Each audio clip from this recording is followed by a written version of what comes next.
జిల్లా కేంద్రంలోని ప్రముఖ ఆధ్యాత్మిక కేంద్రం గీతాభవన్లో అంగరంగ వైభవంగా జరుగుతున్న శ్రీమద్ అష్టాదశ పురాణాల్లో భాగంగా మంగళవారం 18 రోజు బ్రహ్మాండ పురాణంలో అష్టాదశ పురాణాలు పూర్తయ్యాయని నిర్వాహకులు తెలిపారు. 200 సప్తాహాలు పూర్తి చేసుకున్న మంచిర్యాలకు చెందిన ప్రముఖ పౌరాణికులు బ్రహ్మశ్రీ బుర్ర భాస్కర్ శర్మ ఎంతో అద్భుతంగా పురాణాలు వివరిస్తుంటే శ్రోతలు మంత్రముగ్ధులై 9 గంటల పాటు వినడం జరిగింది. కార్యక్రమంలో నిర్వాహకులు గంప రజని, నార్ల రజని, పాత రాధ, సమన్వయకర్త పంపటి రవీందర్, సామాజిక కార్యకర్త తౌట్ రామచంద్రన్, కోటగిరి చంద్రశేఖర్, కోటగిరి అశోక్, ఎన్నాకుల ప్రభాకర్, కొత్త ప్రతాప్, కోటగిరి శ్రవణ్ కుమార్, సామాజిక కార్యకర్త తదితరులు పాల్గొన్నారు. హైదరాబాద్ వాస్తవులు గుండా రేణుక, వీరేంద్ర దాస్ దంపతులు ఈ రోజు అన్నప్రసాదాతగా వ్యవహరించారు.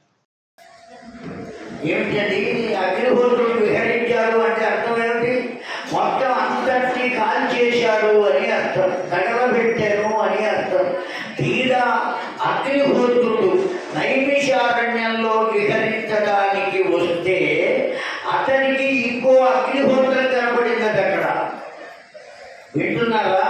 ఏం కనపడింది? ఇంకో అగ్నిహోత్రం కనపడిందట నైమిషారణ్యంలో.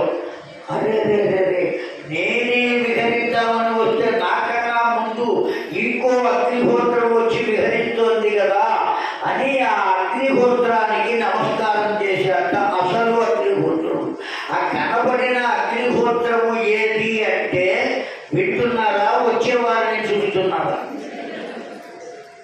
జాగ్రత్తగా వినండి పెద్దరా, మీరు వచ్చిందే వినటం కోసం. తెలిసిందా అండి? ఒకానొక సమయంలో అగ్నిదేవుడు అక్కడ విహరించడానికి వచ్చాడండి. జాగ్రత్తగా ఒక్క మాట విందాం. అగ్నిదేవుడు ఏం చేయడానికి వచ్చాడండి? విహరించడానికి వచ్చాడు అక్కడికి. తీరా అక్కడికి వచ్చేటప్పటికీ అతడికి ఇంకొక అగ్ని కనబడిందట. ఆ నైమిషారణ్యంలో బ్రహ్మాండ పురాణం చెబుతున్నదండి.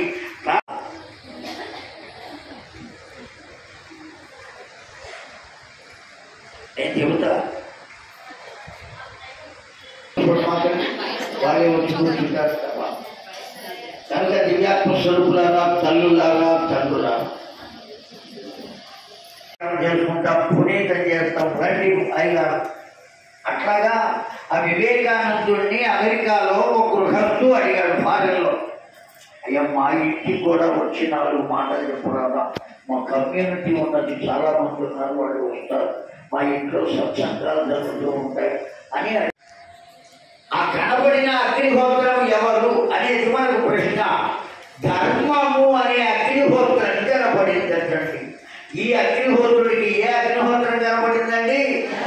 ధర్మం అనే అగ్నిహోత్రం కనబడింది. ఆ అగ్నిహోత్రం సామాన్యమైనది కాదు. ఒకప్పుడు కాకపోతే ఒకప్పుడైనా సామాన్యమైన అగ్నిహోత్రాన్ని మనం తీసివేయవచ్చు. కాసి నీళ్లు తగిలితే అగ్నిహోత్రం ఏమైపోతుందండి? చల్లారిపోతుంది. నిప్పు కనపడుతుంది, ఆ నిప్పు కూడా ఏమైపోతుంది? కాసి నీళ్లు తగిలితే బొగ్గైపోతుంది, చల్లారిపోతుంది కదా. కానీ ధర్మం అనే అగ్నిహోత్రం ఎప్పటికీ చల్లారదు, ఎప్పటికీ ప్రజ్వరిల్లుతూనే ఉంటుందండి.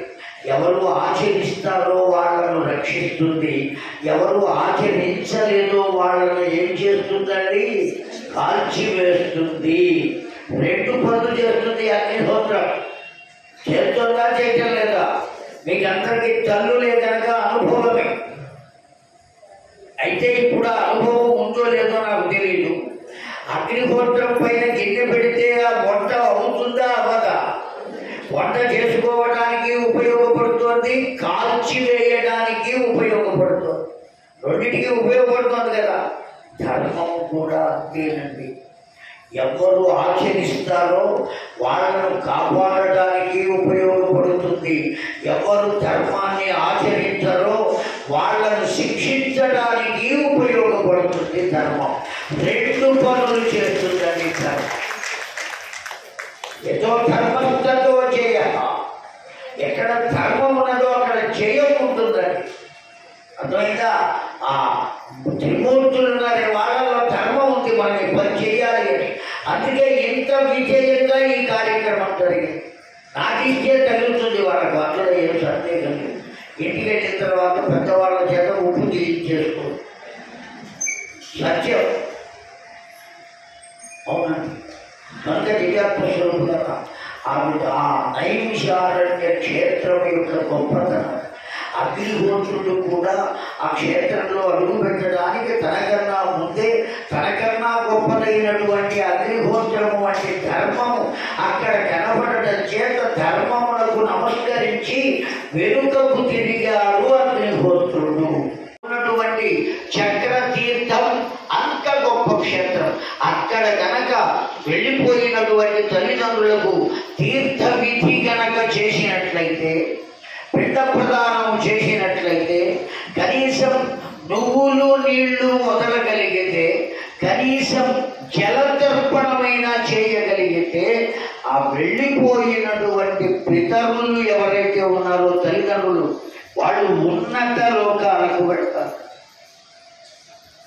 చాలా దివ్యమైన లోకాలు. వెంటనే ప్రశ్న ఉంటున్నా, నాకు ఏం కనబడుతుందో తెలిసిన అండి, సాక్షాత్తు ఆ పరబ్రహ్మతత్వం తప్ప ఇంకా ఏది కనబడతారు. వాస్తవం పురాణ చేత ఉంచి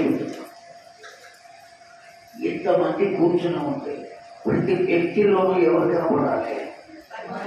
వాడు ఎవడయ్యా అంటే వాడు ఎవరిని తీసుకెళ్తాడో వాడు పెడతాడు.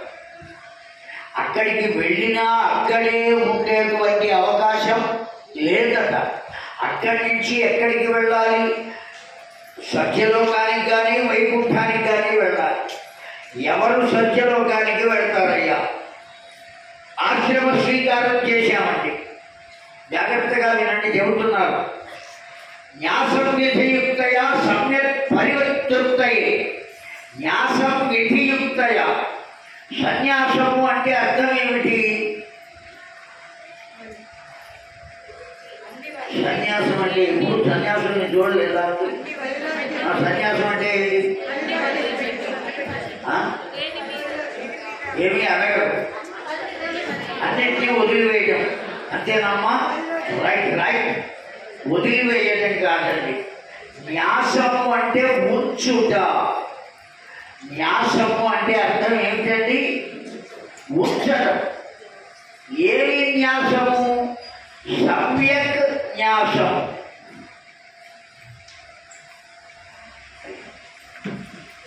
ఏ న్యాసం అండి?